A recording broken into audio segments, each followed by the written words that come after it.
Iglesia de Dios de la Profecía presenta Compartiendo el Pan de Vida, un programa de estudio bíblico diseñado para brindarle un mejor entendimiento de la palabra de Dios. Así que le invitamos a permanecer con nosotros para una interesante media hora de exposición bíblica junto al hermano José Antonio Reyes en Compartiendo el Pan de Vida. Saludos, soy el hermano José Antonio Reyes, ministro de su programa Compartiendo el Pan de Vida. Bienvenido a nuestro programa de hoy. Tenemos para usted una lección interesantísima, basada en el libro de Apocalipsis, en el segundo capítulo, versículos 8 al 11. Consiga su Biblia inmediatamente para que siga paso a paso este estudio. Estamos estudiando las 7 iglesias del Asia con su mensaje tanto local como personal para su vida. Al final del programa daremos nuestra dirección. Queremos que usted nos escriba y reciba la oferta que estaremos enviándole a todos los que nos estén escribiendo. Una hermosa guía de estudio bíblico bosquejada expositivamente con el estudio de las 7 iglesias de Asia. Así es que esperamos que el programa y la guía y este estudio le sean de bendición a usted. Abra su Biblia ahora en el capítulo 2 de Apocalipsis, versos 8 al 11. Estudiaremos el mensaje a la iglesia de Esmirna, la que hemos llamado la pobre iglesia rica. Dice así la palabra del Señor. Y escribe al ángel de la iglesia en Esmirna, el primero y el postrero, el que estuvo muerto y vivió, dice esto: yo conozco tus obras y tu tribulación y tu pobreza, pero tú eres rico, y la blasfemia de los que se dicen ser judíos y no lo son, sino sinagoga de Satanás. No temas en nada lo que vas a padecer. He aquí el diablo echará a algunos de vosotros en la cárcel para que seáis probados, y tendréis tribulación por 10 días. Sé fiel hasta la muerte, y yo te daré la corona de la vida. El que tiene oído, oiga lo que el Espíritu dice a las iglesias. El que venciere no sufrirá daño de la segunda muerte. Así es que a la iglesia de Esmirna la hemos llamado la pobre iglesia rica. Qué linda esta iglesia. Es una de mis favoritas. Bueno, vamos a hacer un poquito de repaso para que usted comprenda cómo hacer el estudio más provechoso de las 7 iglesias de Asia. El libro de Revelación, recuerde, según el mismo Señor Jesucristo nos da el bosquejo en el capítulo 1 y verso 19, está dividido en 3 partes: las cosas que has oído, las cosas que son y las cosas que han de ser después de estas. Las cosas que has oído es el primer capítulo, las cosas que son es el capítulo 2 y 3, y las cosas que han de ser después de esta, el capítulo 4 en adelante de Revelación.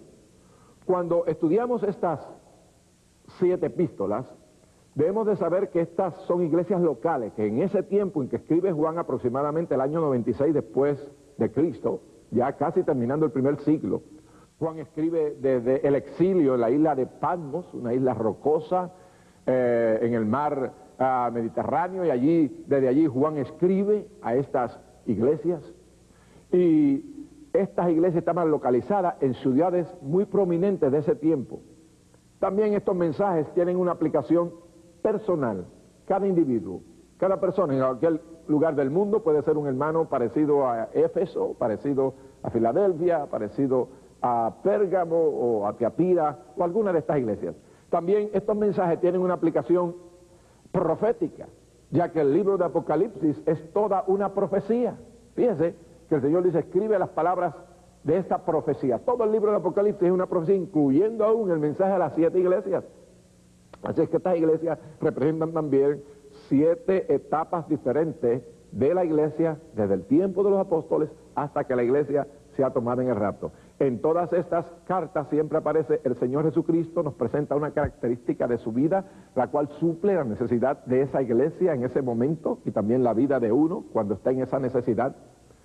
Estas características aparecieron primero en el capítulo 1 de Revelación, desde los versos 12 hasta el 20, Y también estas cartas pues nos van a traer lo que el Espíritu dice a las iglesias. Todas terminan diciendo: el que tiene oído, oiga lo que el Espíritu dice a las iglesias. Es el Espíritu Santo el que se está hablando, el que nos está diciendo esto. Aunque yo soy el ministro que porto quizás la palabra, en sí es el Espíritu Santo el que inspiró en Juan aquel mensaje, que vino de la siguiente manera: Dios el Padre le dio una revelación a Cristo. Cristo se la dio a su ángel. El ángel se la dio a Juan, y Juan la entregó a las iglesias. Y quiero decirle que estas epístolas llegaron a las 7 iglesias. Es decir, que la epístola, por ejemplo, de Éfeso, no solo llegó a la iglesia de Éfeso, esa epístola también llegó a la iglesia de Esmirna, y también llegó a la iglesia de Pérgamo, y a la iglesia de Tiatira, y a la iglesia de Sardis, y esa carta también llegó a la iglesia de Filadelfia y a la iglesia de la Odisea. Así que las 7 cartas fueron leídas por las 7 iglesias. Muchos piensan que posiblemente esa carta solo llegó a Esmirna y que las otras iglesias no la pudieron leer. No, no. Las 7 cartas llegaron a las 7 iglesias. Y de hecho todo el libro de Apocalipsis llegó a las 7 iglesias. Y las 7 cartas han llegado a tus manos hoy. Y la Biblia dice, fíjate, bienaventurado, dice el libro de Apocalipsis en su primer capítulo y verso 3, bienaventurado el que lee. Si tú lees el libro de Apocalipsis, hay bendición para tu vida solo en leerlo. Dice, y los que oyen las palabras de esta profecía. Si tú estás escuchando este mensaje en este día, hay bendición para ti, porque solo por oírlo hay bendición.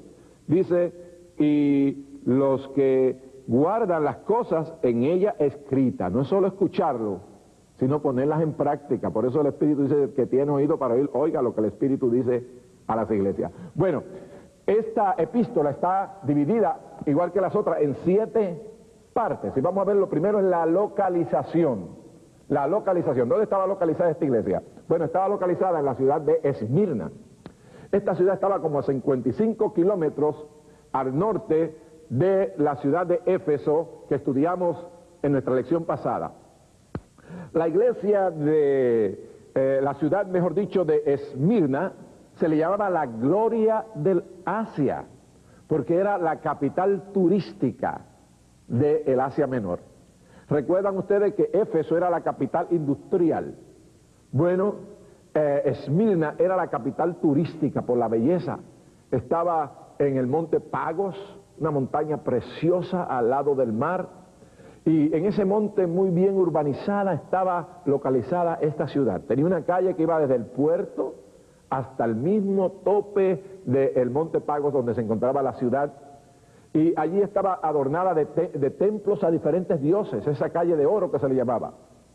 Y allí estaba el templo de Cibeles, estaba el templo de Esculapio, estaba un templo que se hizo para adorar a Roma. Fíjese, 195 años, mejor dicho, antes de Jesucristo, se hizo un templo para adorar el espíritu de Roma en esta ciudad de Esmirna, porque era una ciudad dedicada, patriótica, y ella fue la primera que trató de poner la adoración al espíritu de Roma, no a los emperadores, sino que Roma había hecho tanto bien que ellos dijeron, este gobierno es tan bonito que tiene un espíritu que hay que adorarlo. Y ahí se estableció ese templo. Así es que esta ciudad, recuerde, era famosa por su calle de oro, y esta ciudad era bien famosa también porque se vendía la mirra. Y de hecho, la palabra Esmirna viene de esa palabra mirra. Y es bueno que usted tenga en cuenta, porque Cristo escogió cada una de estas ciudades con algo en especial. Y es que la mirra es una sustancia que se muele, y de ella sale fragancia cuando se muele. Se usa para varias cosas. La mirra fue usada por el Señor Jesucristo durante su vida. En primer lugar, cuando Cristo nació, dice que los magos le trajeron al Señor oro, incienso y mirra, en el segundo capítulo de Mateo. También Marcos, en el capítulo 15 de su libro, nos dice que la mirra fue usada junto con vino, mezclado con vino. Cuando Cristo estaba para morir, le trataron de dar mirra, porque era también como un anestésico. También cuando Cristo fue embalsamado por Nicodemo y José de Arimatea, dice que usaron como 100 libras de mirra. Esta también se usaba para embalsamar. Así es que la mirra era una sustancia muy, muy importante, y la ciudad de Esmirna se especializaba en su producto de la mirra. Bueno, vamos a ver las características de Cristo, cómo Él se le aparece a esta iglesia. Cristo, al hablarle a la iglesia, le dice lo siguiente: el primero y el postrero.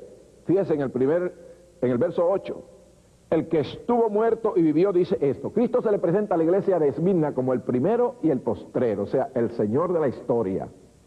El que estuvo muerto y vivió. ¿Por qué Cristo le enseña esa característica que usted le encuentra en el capítulo 1 de este libro también, los versos 18 del capítulo 1 dice, y el que vivo y estuvo muerto, mas he aquí que yo vivo por los siglos de los siglos, amén. ¿Qué pasa? Cristo le dice a aquella iglesia, yo conozco tus sufrimientos. Y la palabra conocer ahí es algo que uno había experimentado. La iglesia de Esmirna fue una iglesia muy perseguida, porque en esa ciudad abundaba el comercio, había muchos judíos allí, por eso habla de la sinagoga de los judíos, que se llaman judíos y no lo son, sino sinagoga de Satanás. En esa iglesia se persiguió a los cristianos, porque allí se adoraba a Roma, recuerde, y los cristianos pues no adoraban, no le rendían perfume ni le sacrificios al espíritu de Roma, y más tarde se hizo un templo allí para el emperador también, y había que rendirle una vez al año sacrificios. Pero los hermanos de la iglesia de Esmirna no lo hacían, y entonces ellos perdieron sus casas, perdieron sus trabajos, perdieron todo por el nombre del Señor Jesucristo. Y Cristo se le presenta a aquella iglesia como el primero y el postrero, el que estuvo muerto y vivió. Cristo le dice a la iglesia, yo conozco por dónde tú vas pasando. Él sabía el sufrimiento. Él un día fue despreciado, él un día fue escupido, él un día fue mapaleado, podríamos decir, paleado por aquellas gentes. Bueno, el Señor Jesucristo sufrió al igual que estaba sufriendo la iglesia de Esmirna. Por eso Él se le presenta en esa forma. Así es que aquella iglesia, Cristo le presenta unas características muy hermosas. La iglesia de Esmirna, recuerde que quiere decir mirra, y la mirra está relacionada con el sufrimiento. Así es que la iglesia en Esmirna estaba pasando por grandes sufrimientos, y la característica de aquella iglesia es el sufrimiento. Vamos a ver el encomio que Cristo le hace a aquella iglesia. Cristo le habla a la iglesia y le dice, tú estás firme en la tribulación. El verso 9 dice así, yo conozco tus obras y tu tribulación. Era una iglesia que en medio de la tribulación se mantenía firme. Y recuerde, los hermanos que se convertían al Señor perdían sus casas, sus trabajos. Los gremios de obreros que había mucho en la ciudad de Esmirna no le daban trabajo. Los hermanos sufrían continuamente. Así es que el Señor le dice, yo conozco tu tribulación, yo pasé por ella, pero el Señor le da aliento a ella. Y le dice también, yo conozco tu pobreza. Aquella iglesia se mantuvo firme en la pobreza. ¿Por qué se convirtieron en pobres? Recuerde, cuando se convertían a Cristo perdían sus trabajos, nadie le daba trabajo, perdían sus casas, eran menospreciados, y los hermanos se convirtieron en personas pobres materialmente. Pero el Señor le dice algo, le dice, y tu pobreza, pero tú eres rico. Por eso llamamos a aquella iglesia la iglesia pobre, pero que es rica. Así es que aquella iglesia, además de estar firme en contra de la pobreza que sufría físicamente, también estaba firme en contra de las falsas doctrinas, dice, y la blasfemia de los que siguen ser judíos y no lo son, sino sinagoga de Satanás. Y recuerde, aquella ciudad, como los judíos eran tan comerciantes, y aquella ciudad tenía tanto comercio en la mirra, allí había muchos judíos que llegaban, y ellos, junto con los romanos, se convirtieron en grandes enemigos de la iglesia. Y Cristo dice, en vez de ser la sinagoga mía, en vez de ser la sinagoga de Dios, como se llaman los judíos, son sinagoga de Satanás, porque están persiguiendo a mi iglesia. Así es que podemos ver estas tres características hermosas que Cristo encuentra en aquella iglesia. Él le dice, tú estás firme en la tribulación, tú estás firme en la pobreza, tú estás firme en la enseñanza pura, no la cambia. Mucha gente le hubiera gustado cambiar y algunos hacerse judíos, como muchos hicieron, y pensaban que la iglesia, si se judaizaba, no iba a recibir persecución, porque la religión judía era oficial, era aceptada por el Estado de Roma. Y entonces muchos cristianos se trataron también de judaizar, y ese es el problema que hay en la carta, por ejemplo, de Gálatas. Ahora, la censura que el Señor le hace a esa iglesia no es ninguna. Fíjese, siempre dijimos que esta carta en primer lugar tiene las características de Cristo, en segundo lugar las características de la iglesia, la localización geográfica, y el cuarto punto que siempre encontramos en las cartas es la censura. Y cuando buscamos censura, a esta iglesia de Esmirna no hay ninguna. Hay dos de las iglesias que no reciben ninguna censura, y son la iglesia de Esmirna y la iglesia de Filadelfia. Son las iglesias que sufren grandemente. Ahora, ¿qué exhortación Cristo le da a esta iglesia? Vamos a ver el verso 10. Dice así el verso 10. No temas en nada lo que vas a padecer. Cristo dice, no temas, no temas.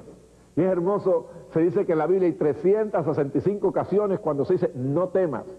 Y yo te digo aquí, hermano, no temas en este día. Cristo dice, no temas lo que vas a padecer. Yo estoy contigo. Se dice que hay 365 veces en la Biblia que aparece esa palabra no temas, porque son 365 días del año, para cada día hay una promesa de Dios para tu vida. Y lo primero que dice en esa iglesia, no tengas temor, yo pasé ya por ahí, yo sufrí como tú estás sufriendo, yo soporté y yo te voy a dar el sostén debido. Entonces Cristo le dice también a aquella iglesia, además de no temer, Cristo dice, sé fiel hasta la muerte. Dice, no temas en nada lo que vas a padecer. He aquí el diablo echará a algunos de vosotros en la cárcel para que seáis probados y tendréis tribulación por 10 días. Sé fiel hasta la muerte y yo te daré la corona de la vida. Precioso, ¿verdad, hermano? Así que el Señor le dice a la iglesia, no temas, y en segundo lugar, sé fiel. Y yo te digo, hermano, cuando estás pasando por la tribulación, no tengas temor. Cristo está contigo.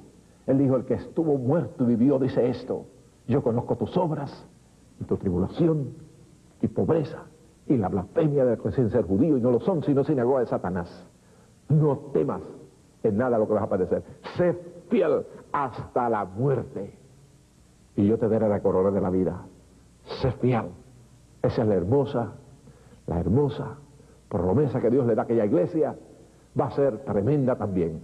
Los versículos 10 al 11, el Señor, después de darle la exhortación a aquella iglesia, le da una hermosa promesa en los versículos 10 y 11. Dice, sé fiel hasta la muerte y yo te daré la corona de la vida.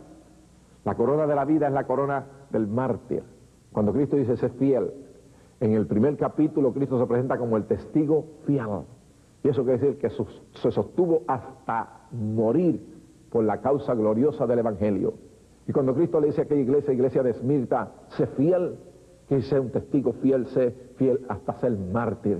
Y fueron muchos los que murieron en la iglesia de Esmirna. Uno de sus pastores se llamó Policarpo. Policarpo fue tomado preso por predicar el Evangelio. Y dice que el procónsul amaba tanto, apreciaba tanto a Policarpo, que usted sabe, lo iban a quemar en la hoguera, en el monte Pagos, ahí lo iban a quemar. El procónsul vino y le dijo, Policarpo, te doy una oportunidad. Estaba la hoguera al lado de Policarpo. Niega la fe en Cristo, blasfema el nombre de Cristo y confiesa el nombre de César y te vamos a liberar, no vas a ser quemado en la hoguera. Se dice que Policarpo le dijo al procónsul, 86 años hace que le sirvo a Jesucristo y siempre me he hecho bien. ¿Cómo puedo negar a mi rey y a mi Señor? Dice que Policarpo por segunda vez se acercó, prendió la hoguera, le enseñó cómo se quemaba rápidamente la madera, el papel, todo aquello. Y le dijo, así te va a pasar, Policarpo. Reniega al Señor y eres salvo, niégalo y eres liberado, tienes una vida muy preciosa por delante. Policarpo le dijo, no hay que temer al fuego que por un poquito quema y luego se detiene por corto tiempo.